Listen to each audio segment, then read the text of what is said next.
Hello po sa inyong lahat. Good morning po sa inyong lahat. Ngayon po ay 22 ng Agosto 2026 anyo at ang oras po ngayon dito sa Los Angeles, California ay alas 6:50 ng umaga. Araw po ngayon ng Sabado. Kaya nga medyo late ako Sabado, walang pasok. Ay nais ko po mag-vlog mga kababayan, mga minamahal, patungkol po dito sa batas na ginawa ni Robin Hood Padilla. O the proper word is yung batas na nirekomenda niya. Opo, pinagmamalaki pa niya at inacknowledge daw ni DLIG Secretary si John Vic Remulla na siya ang gumawa, si Robin Padilla ang gumawa kasi nga nilagyan na ngayon ng Padilla Law. Ay ano ba yun? Ay yun nga pinababa yung nirekomenda ni Robin Hood Padilla noong nakakulong pa siya. Aywan ko lang kung pardon na kuan na siya, no? At para pababain yung sentensya ng illegal possession of firearms. Pinababa ang sentensya from 20 years to 6 years at saka bailable. Ayun pala. Ngayon, napansin po ng mga tao, dumarami ang krimen. Yung mga yung mga pagpatay ganyan o pambuli o mga inkwentro, hindi ba? Nagkatinginan lang, barilan na hindi ba? Dumadami ang ganyan dahil nga doon sa loose firearms. Marami na ang baliwala lang sa kanila kung mahulihan sila kasi nga ay bailable O kaya maliit lang ang sentensya. 6 years lang. Ay ito po ang tatalakay natin ngayon, na malawak po ang tatalakay natin ngayon at makakakuha po kayo ng ibang idea. Dahil nga gagamitin ko ang Biblia. Opo. Para patunayan natin na walang kwenta. Opo. Walang kwenta po.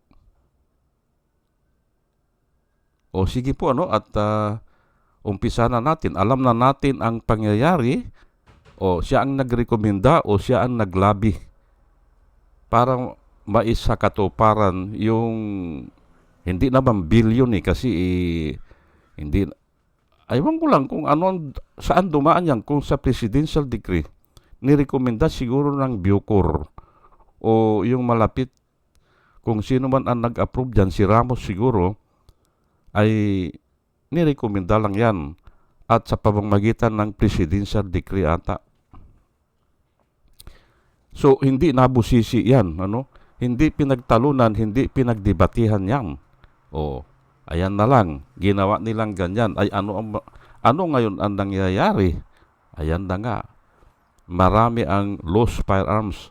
Lost dahil baliwala nasa kutsi lang o nasa bag lang o yung sa bahay naman nasa kwal lang, nasa ibabaw ng kwan siguro yan. Pedestal, hindi ba? Yung mga baril ay dapat yan nakatago pa yan o nakasikreto o hindi mabuksan o hindi makuha ng kahit na sinong tao. Ikaw lang, hindi ba? Ikaw lang ang pwede dahil nakapangalan sa'yo. Ganun po yan Ngayon ay narinig nyo kanina bakit yung gumagawa ng batas po ay masasabi ko kung wala talagang alam, kung hindi rightos, wala yan. Di ba? At yan ang papatunayan ko po pag wala siyang alam talaga o kahit na may alam siya kasi attorney siya, Pero kung hindi siya righteous, wala yan. Wala yan. At didiretsahin ko na po. Didiretsahin ko na. Gumagawa lang ang tao ng batas para sumikat eh. Pero naandyan na yan. Naandyan na yan, ginawa na po ng Panginoon yan. Oh. Pero nga, ay gustong sumikat ng tao, ay yan na. Gagawa ng plunder law, hindi ba? Oh. Ay naandyan na yan. Huwag kang magnakaw eh. Hindi ba? Ano ngayon ang ginagawa mo? Ay para ipangalan sa iyo na ikaw ang gumawa ng plunder law. Ganun lang po yan. Yan ang napansin ko. At ito nga patunay na tapos na po yan eh. May mga guidelines na ang Panginoon dyan. Kaya nga lang, hindi naman nagbabasa. O hindi binabasa o ayaw makinig kasi busy. O ay impyerno po ang pupuntahan yan. Kung ang tao po ay hindi nakikinig sa aral ng Diyos, ay paano siyang kahabagan ng Diyos? Ay ang tao po maliligtas lang sa habag. Sa habag lang po ng Diyos. Mercy. It is only God's mercy or grace. Hindi ba? Paano kang papaboran ng Diyos kung hindi mo naman pinapakinggan yung mga alituntunin niya? Kung hindi mo alam yung balak niya sa hinaharap, hindi ba? Hindi mo alam eh.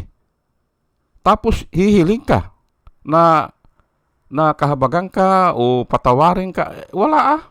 Hindi mo nga alam siya eh. O hindi mo nga alam ang mga gusto niya sa buhay. Hindi, hindi mo alam eh. Kasi hindi ka nag-aaral eh. Hindi ba? O sige. At ito na tayo sa Galatians 3:11. At habang binabasa ko po ito, pinapaliwanag ko para maintindihan natin. At inaasahan ko, pagkatapos yung napakinggan po ito, ay mag-iiba ang pananaw nyo patungkol dito sa batas.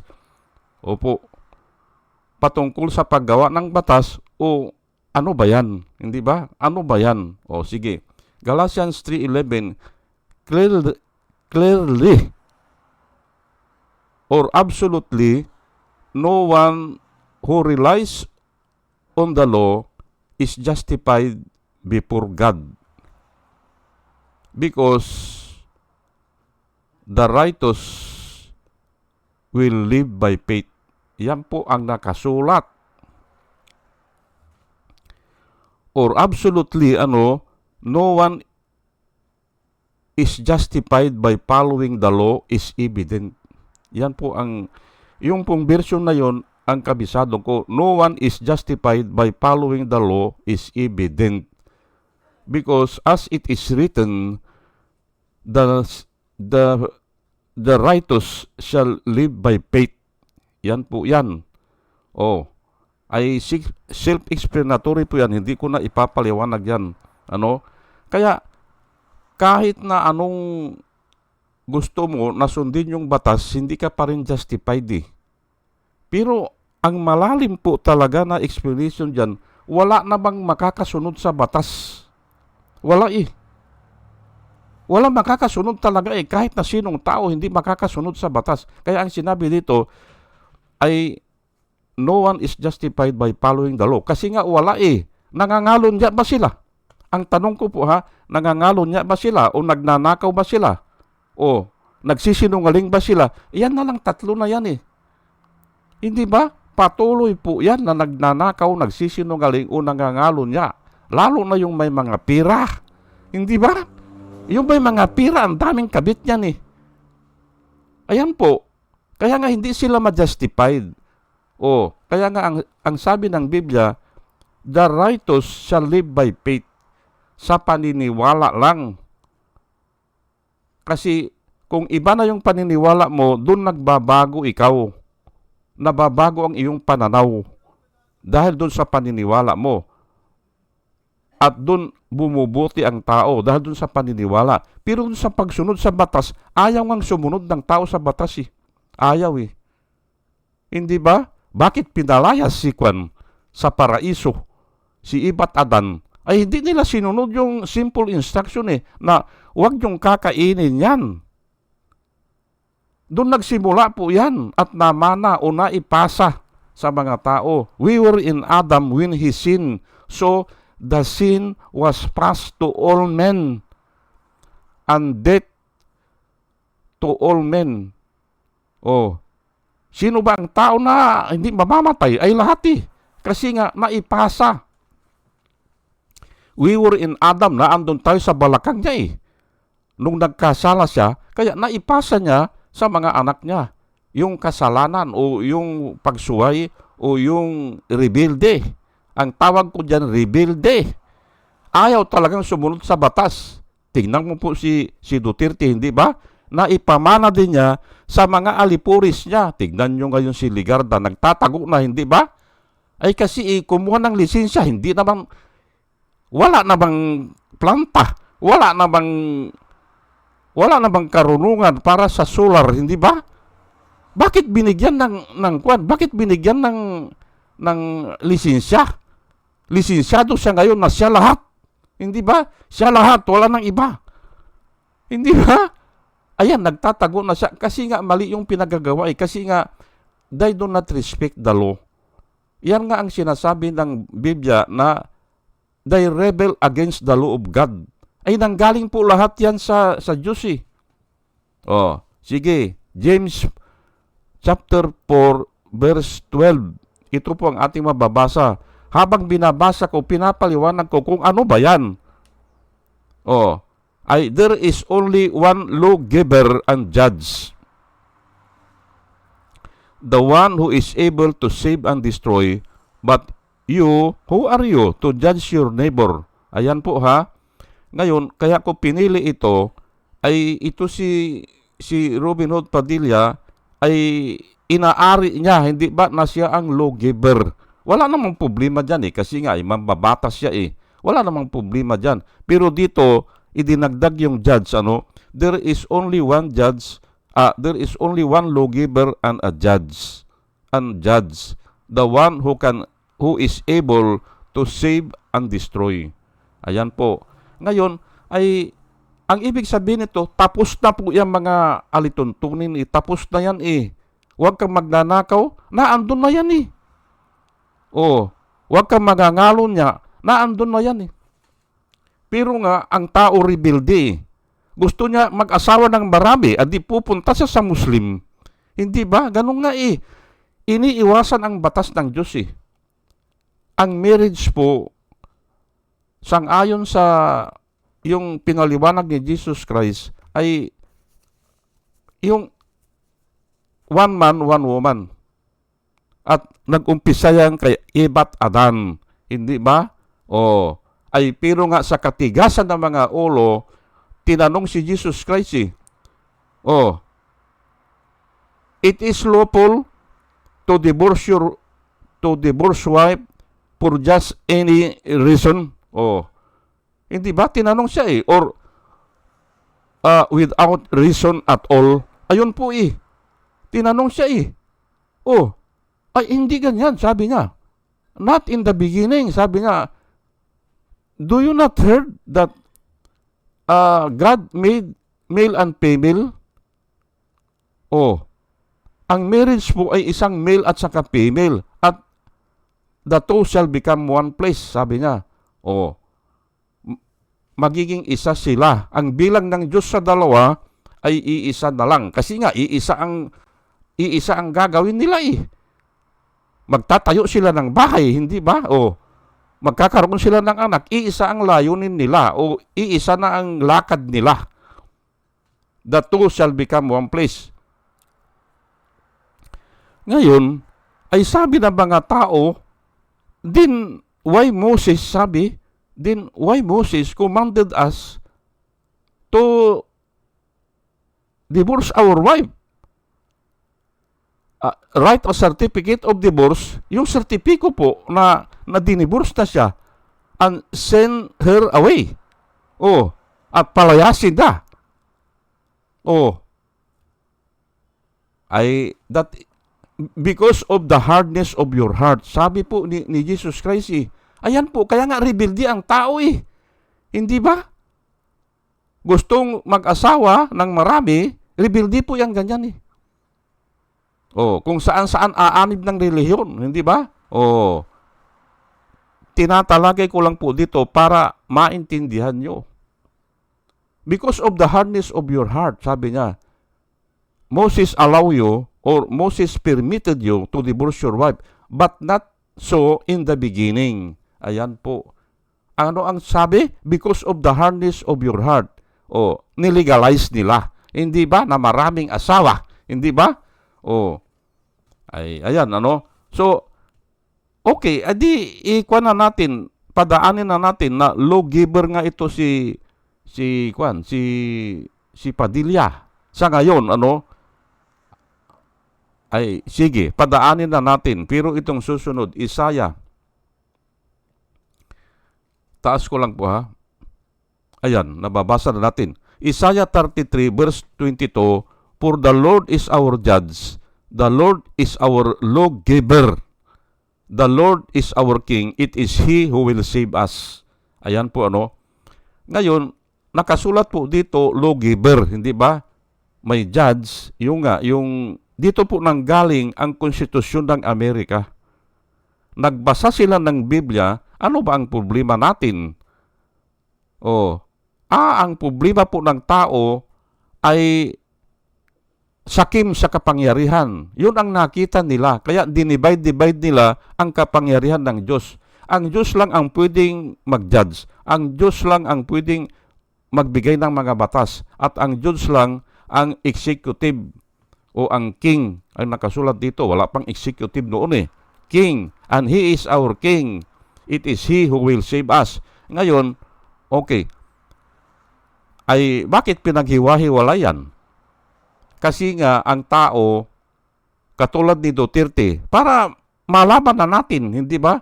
Katulad ni Robin Hood Padilla, hindi pa siya legislative, siya na daw ang gumawa ng batas, sabi din nung asawa niya. Ganun po ang tao Lahat na sasakupin na niya Katulad ni Kibuloy, pinasara ang ABS-CBN. Ganun po ang tao. Napakayabang, mapagmalaki, mapagmataas. Ayan po. Kaya nga hindi masisib ang tao Doon sa YouTube, parati kong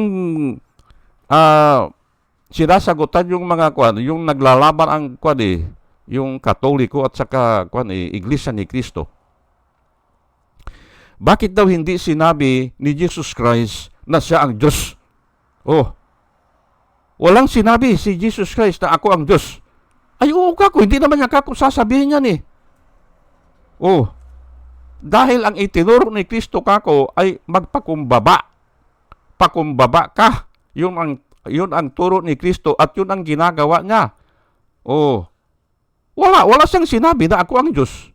Pero ang mga disipulo niya na nakakilala sa kanya, ito ang tunay na Diyos. Hindi ba?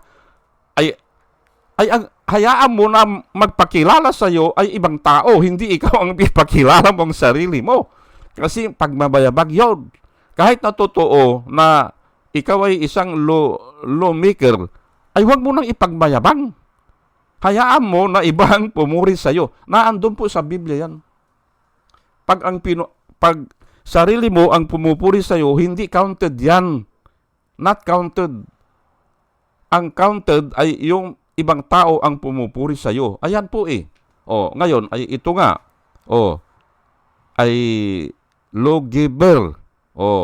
Sino po talaga ang lawgiver? Ay ang Panginoon po. Sino ngayon ang judge? Ang totoong judge ay ang Panginoon po. At sino po ang executive? Ay ang Panginoon po. It is He who will save us. Kaya ko po pinili ito para maintindihan ni Robin Hood Padilla, okay, lawgiver ka. Ngayon, pero hindi ikaw ang lahat. Hindi ba? Kasi hinuhusgahan mo na lahat Hindi ba? At yun nga, nung kasalukuyan na hindi pa siya lawgiver, inari na niya Inari na niya na siya ang gumawa ng batas. Ayan po ang tao mapagmalaki. Kuwan nga ang tao malupit. Malupit po ang tao. Kahit hindi totoo yan, ay talagang sasabihin niya sa akin yung bahay na yan. Kahit ang nagpatayo niyan ay tatay niya. Walang problema po doon Kasi nga, yun ang nakaugalian. Yung bahay na yan, Sa akin yan.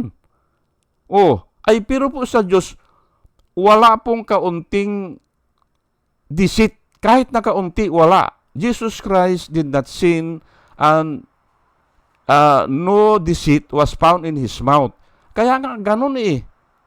Hindi ba? Ay sinabi na niya na isinugo siya na ang tatay niya ay ang Diyos, ang ama niya ay Diyos. Sinabi na niya, hanggang doon lang yon. O ang mga palatuntunan niya ay nanggaling sa Diyos, hanggang doon lang yon. Pero, pag ang disipulo niya, o yung nakakakilala sa kanya, o yung nakasama niya, hindi ba? Nakasama niya, ay napansin na ang sinabi ni Paul ay the fullness of God. Sabi niya, the fullness of God. Yung qualities ng God siguro yan, o characteristics ng God, dwell in Him bodily. Naandun yung fullness of God, naandun sa katawan ni Kristo. Yun po ang paliwanag. Hindi ba? Ang paliwanag din ni Paul ay, He is the express image of the invisible God. Ayan po. Yun ang paliwanag niya. He is the express image of the invisible God. Ay saan ba kinuha yan ni Paul? Ay dun sa turo nga ni Kwanyan, turo ni Jesus Christ, na kung nakita mo ako, nakita mo ng Ama. Sabi niya, hindi ba? Ay ang dami po niyan, pero nga ay ito nga ay sumusobra na ito si Robin Hood Padilla eh. Hindi pa siya lawmaker, siya na daw ang gumawa eh. Nagrekomenda ka lang. At sinunod naman at ngayong palpak, hindi ba? Gusto nang baguhin. Ay Hebrew, ito po ang maganda rito at dito na ako magwawakas. Sa Hebrew 10 verse 1, ay ito po ay hindi na kailangan niyang batas eh. Hindi na eh. Kasi naandyan na yan eh. Ay bakit ba ginagawa ang batas? Sige. Para maintindihan po ninyo. Kasi ito ang hindi naiintindihan ng mga tao eh. Kasi nga kulang yung nababasa nila. Opo. Ay ito, babasahin ko ito pero marami pong angle na ipapasok ko dito o idea. For the law, sabi po ni hindi alam kung sinong sumulat ng Hebrew eh. For the law, having a shadow, pero napakaganda po ng Hebrew. Napakaganda. Ito po ang isa sa paborito kong manunulat, yung nagsulat ng Hebrew. Hindi ako naniniwala na ito ay sulat ni Paul. Magkaiba po ang tema. For the law, sabi ng sumulat ng Hebrew, having a shadow of the good things to come, and not the very image of the things, can never, with these same sacrifices, which they offer continually year after year or year by year, make those who approach perfect. Ayan po ang purpose po ng batas, kasi tayo ay parating umaasa, hindi ba? Nananalangin, always hoping for the good things to come. Hindi ba? But not the very image of the good things to come. Wala eh. Hindi ba? Bakit ginawa nila ang plunder law? Ay para daw mawala na yung mga magnanakaw, ay bilyon na nga ang minanakaw ngayon po eh. Kaya tama ang Biblia eh. Having a shadow, for the law, ginawa ang law, ang sabi dito, having a shadow of the good things to come. Shadow lang. Pero hindi nga natin nakikita yung image talaga eh, na gumanda ba ang Pilipinas? Nawala ba yung mga magnanakaw? Ay hindi eh. Having a shadow lang. But not the very image of the good things to come.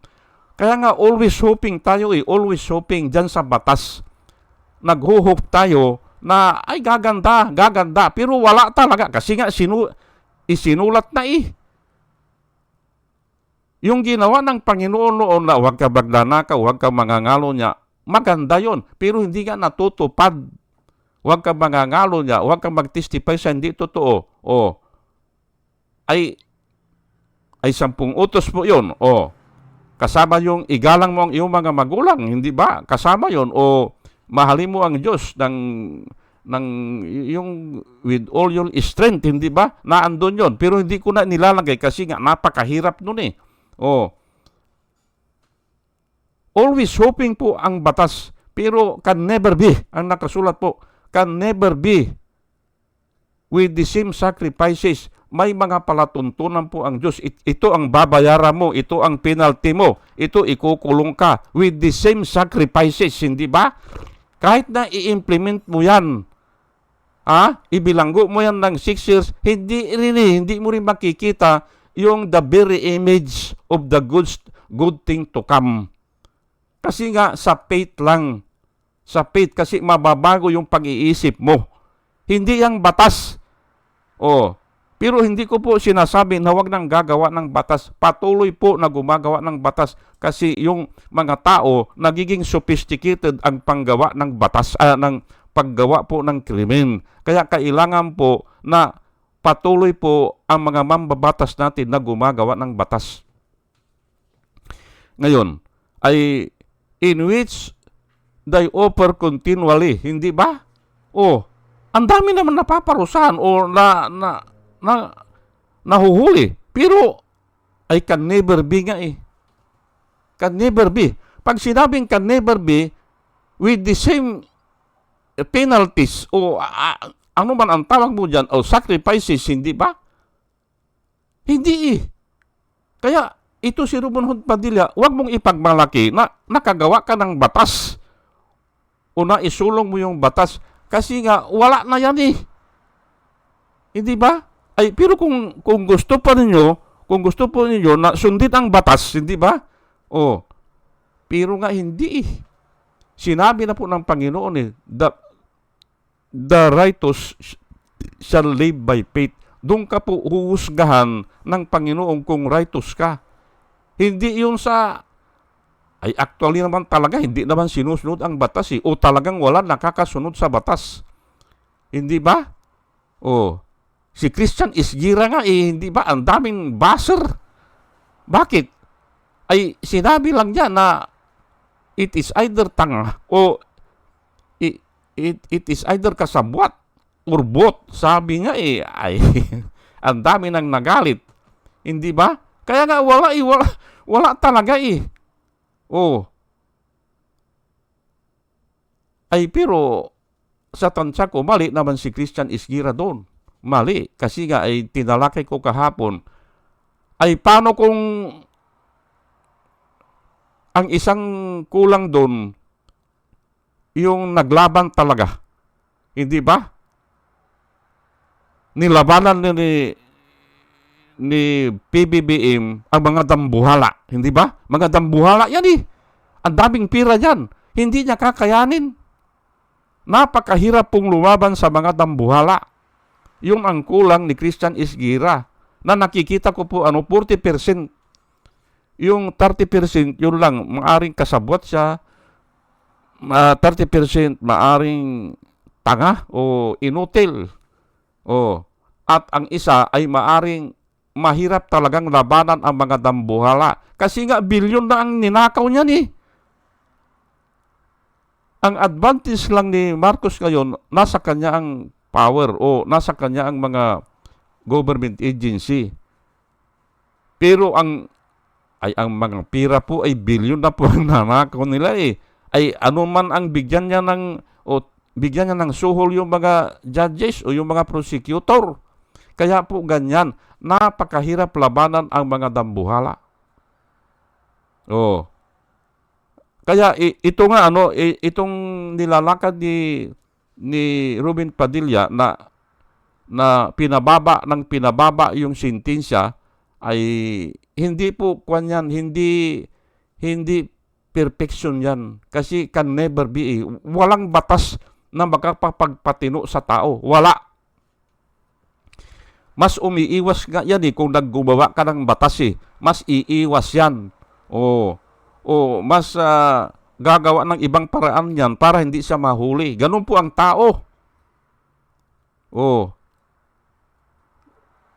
The righteous shall live by faith. Yan po ang nilalakad ko dito. Kaya nga, tanungin ko po kayo, ano ang kagandahan ng nagawa ng batas na yan? Wala.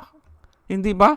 O mayroon lang siguro yung binaba yung sentensya, pero may epekto yan sa iba. Hindi na natatakot. Hindi ba? Kasi pwede silang mag-bail. Pwede rin silang maari 6 years, after 3 years, parole. Hindi ba? Ganun lang po. O sige, at hanggang dito na lang po. At sana sa ating pakikinig po ay dinadalain ko po sa Panginoon na may nakuha tayong wisdom sa Word of God. Binigyan niya tayo ng wisdom. At muli mga kababayan, mga minamahal, isang magandang umaga po sa inyong lahat at salamat po sa inyong pakikinig. Salamat po ng marami. Salamat po.